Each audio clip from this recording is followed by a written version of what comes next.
They came seeking answers, but what they found was death.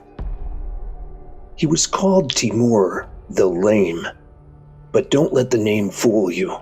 He earned that name in battle at the young age of only 14 when he was struck in the knee, and from that point forward he walked with a limp or a lame. Born in 1336, Timur rose from a tribal warlord to one of the most feared conquerors in human history. A military genius, a butcher of cities, a man who painted the walls of Baghdad with skulls. Over 3 decades, he laid waste to Persia, Central Asia, and India, leaving a trail of fire and bone behind him. By the time of his death in 1405, over 17 million people were dead, nearly 5% of the world's population. He wasn't just building an empire, he was carving a legacy into the earth with blood. Timur died in 1405 at the age of 68 while preparing to invade China. His death was natural, likely due to illness. Some sources suggest pneumonia or complications from old age and cold exposure. At the time, he was leading a massive army through the brutal winter of Central Asia. His death effectively halted the planned invasion, and his empire began to fragment soon after. Timur saw himself not only as a conqueror, but as a figure of divine destiny.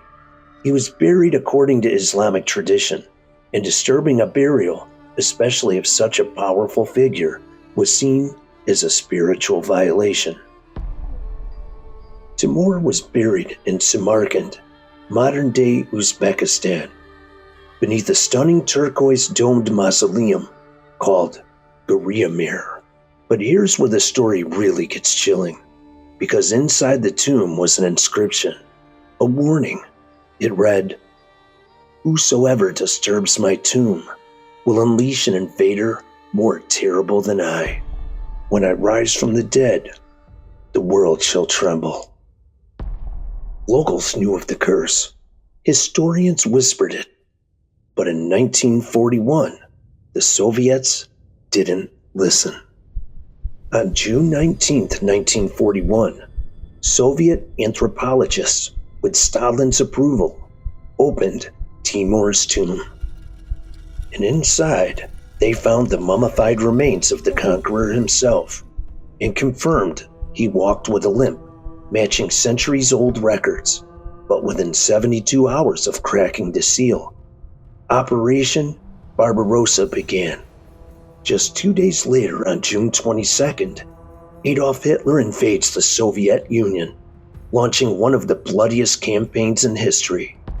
It was the beginning of a campaign that would ultimately decide the Second World War, and it was a major turning point as it added a new large-scale conflict to the existing European theater.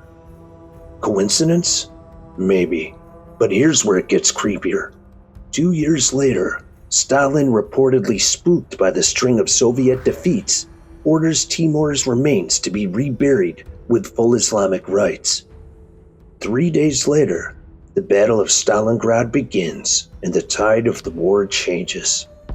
Skeptics say it's superstition. Historians say it's dramatic timing.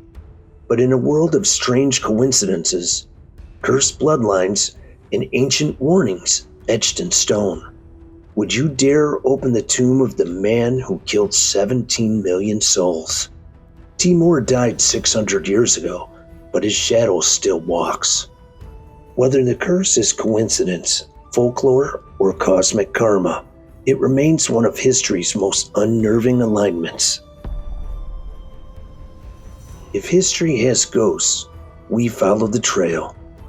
Subscribe to Phantom Frontlines for more tales where war, legend, and the supernatural collide.